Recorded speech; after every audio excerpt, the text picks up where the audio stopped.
All right, so now let's talk about the measures of dispersion.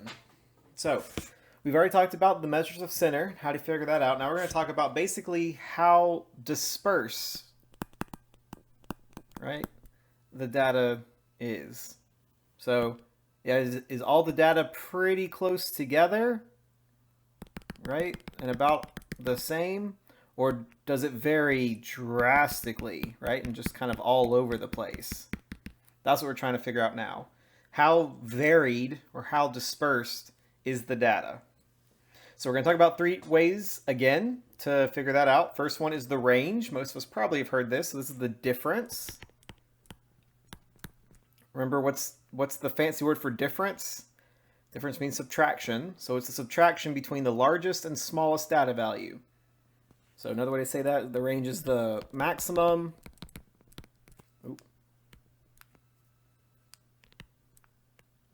Maximum minus the minimum. Simple enough. Standard deviation. So the standard deviation is the set. This is the measure of how much the data deviates. Oh, wait. Hold on. I think I got the wrong one. So yeah, so how much the data values deviate away from the mean. So if we have the mean here, right, the standard deviation is it very far away from the mean? Is all the data drastically different, or are they all pretty much the same as the mean? That's what the standard deviation is. And again, just like with the mean, we have population and sample, right? So that makes sense. We have population and sample mean. We should have population and sample standard deviation. So the population standard deviation is going to be written as this symbol. So this symbol is called sigma. It's another Greek letter. And since it's a population, this is going to be the parameter that is computed using all the individuals in the population. As opposed to the sample standard deviation, this is going to be just the little letter s. So letter s, and it's a lowercase s. And this will, of course, since it's a sample, it will be the statistic. All right. And then last thing, and then we will put it all together. So I will tell you how to figure out the standard deviation. We're going to be using the calculator. It's going to be so much better. Because there's a really long, basically equation that we're not really going to worry about. So the variance. All you need to know about the variance is that the variance is the square of the standard deviation. The variance is the square of the standard deviation. So for population variance, right, since the population standard deviation is sigma, and variance is just the standard deviation squared, what's going to be the symbol for population variance? So since population standard deviation is sigma, right, population variance is going to be sigma squared.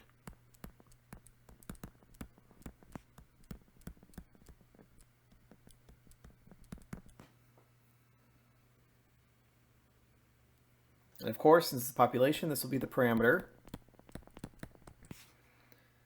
Sample variance, since sample standard deviation is s, variance for the sample is going to be s squared. And of course, that will be a statistic. All right.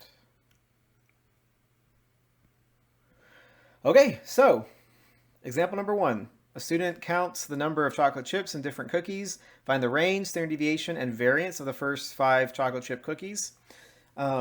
So range, easy peasy. All right, this is just going to be the maximum minus the minimum.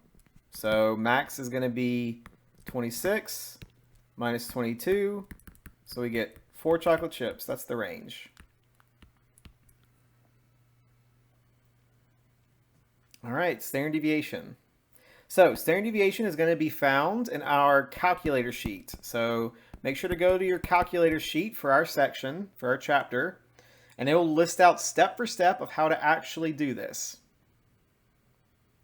I'm going to do another video of showing you the steps as well. So if you want to pause this, go to the other video to see how that works. That's totally okay. But basically the way we're going to do this, we're going to go to Edit and Enter.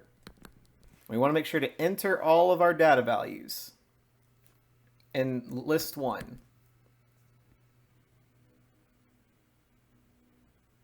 So after you do that, what you want to do is you're going to want to go to Stat.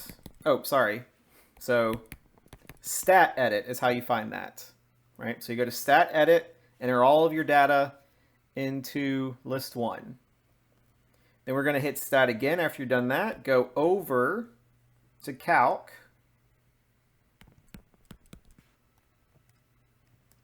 And for this, we're going to be using the first one, which is 1 var stats.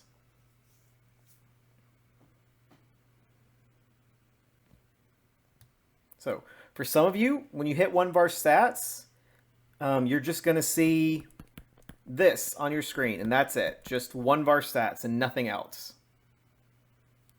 These are for the people who do not have the software updates. What you're going to want to do is you're going to want to actually put L1. And the way you do that is second and the number 1, and then hit enter.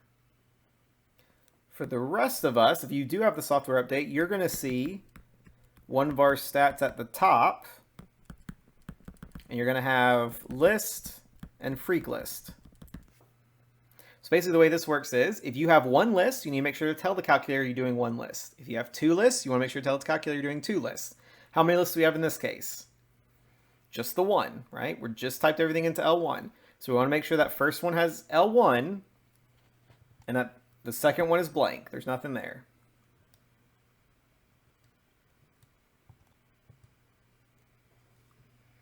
All right, so when you hit calculate, you're going to see this long list of things. So let's give us some more space.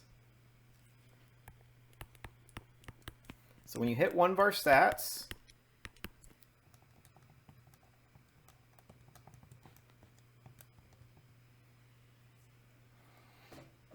you should see, oh, hold on a second. I think I did something wrong in my calculator. Maybe not.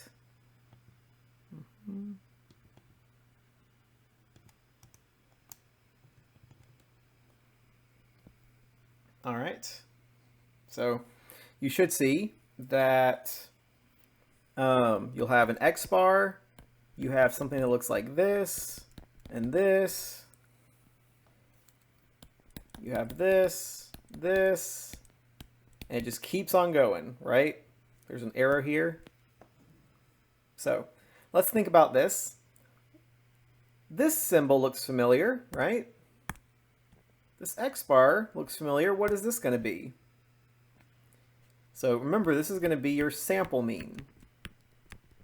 And in general, anytime you want to find the mean, we can just use 1 var stats now. So you don't actually have to calculate it. If you're using the TI-83 or 84 plus, right, you can just use 1 var stats from now on to find the mean. These, we're just going to ignore. The next two, we're not going to worry about it. So now we have an SX and a sigma X. And if you remember, S, we said, was our sample standard deviation. Sigma was our population standard deviation. So in this case, right, we can say that this is the first 5 counts, so this is a sample. So we're going to use the SX. I'll give you another hint. In general, we will always use SX in this class. There will be one time where we use sigma X, but it will be very clear when we do. So if you're trying to find standard deviation, we're going to use SX. So in this case, we see that SX is 1.67, so we just put 1.7.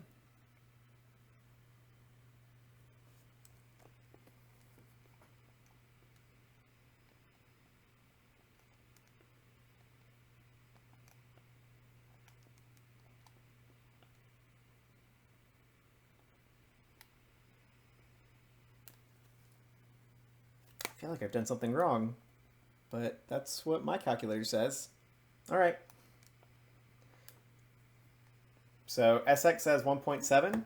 Also, if you keep going down on this sheet, right, you'll actually see that there's another thing that says MED. What do you think MED might be? Yeah, this is the median. So now you don't have to calculate the mean or the median using math. You can just use your calculator. Woo! All right. So we have our standard deviation, right? We have our range. Now we got to figure out what the variance is. Now remember, the variance was S squared. So we need to make sure to do S squared. Now, what you do not want to do is do 1.7 squared. If you do 1.7 squared, you're going to get 2.89. This is not the correct answer. So, in math, we always round at the end of the problem. In math, we always round at the end of the problem.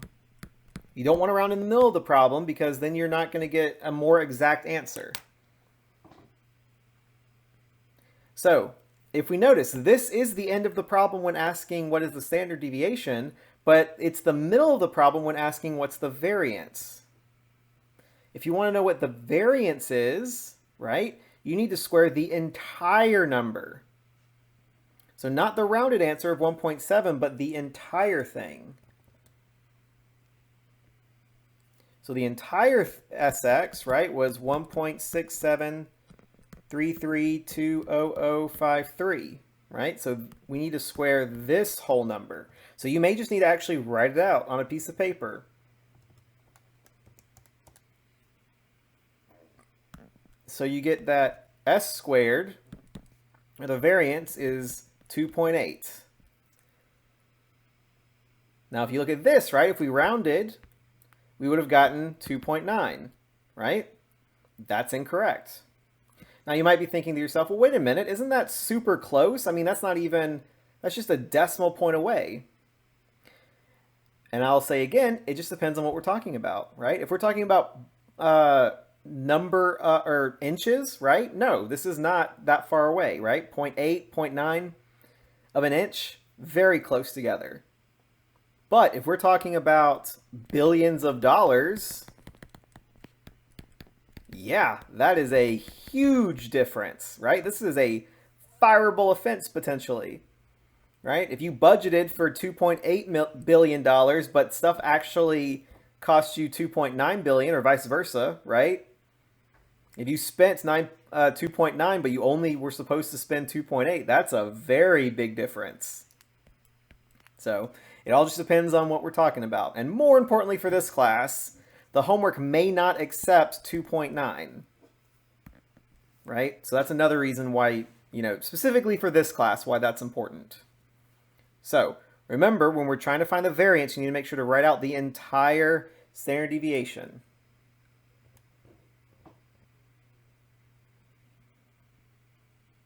All right. So let's do another one.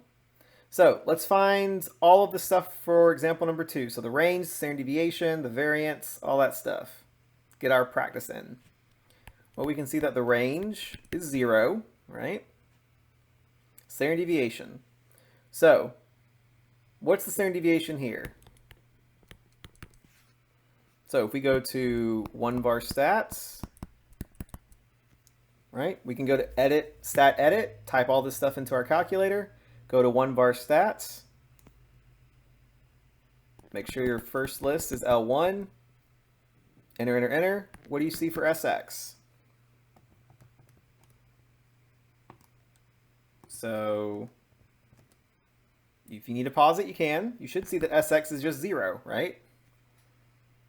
So the standard deviation is just 0. Which makes sense, right? You actually could have just looked at this. What does standard deviation mean? So if we go back to our definition, we said that the definition of standard deviation, and it's a lot. We've had a lot of stuff since then, so it's okay if you don't remember. So we said that it is how much the data values deviate from the mean. So in this case, what's the mean? If all of them are 2s, we see that the mean is 2. So how much does the data deviate from the mean of 2? Well, they don't. They're all the same number, right? There is no deviation. So that's why the standard deviation is 0. And then what would the variance be? Well, that would just be 0 squared, which again is 0. All right, let's do part B. So what's the range for part B? So all we did was we just added a 7. So that's going to be the maximum of 7 minus the minimum of 2, which is 5. What's the standard deviation? So again, if we go to 1var stats, or if you type in the 7, include the 7 in your L1, right? Go to 1var stats. We'll see that our SX is 2.236, blah, blah, blah, blah, blah, right? So standard deviation, 2.2, about. Now to find the variance. Are we going to do 2.2 squared? No, right? We're going to do the whole thing. 2.236067977 squared. And again, if you need to pause this, if I'm going too fast, pause it. Make sure to check for yourself. Make sure you're getting these answers. And then resume. So when we type all that into our calculator, we should get, so it says 4.999999999. So variance, we'll just round to 5.0, right? All right. So what does that tell us? So if we look at standard deviation, right?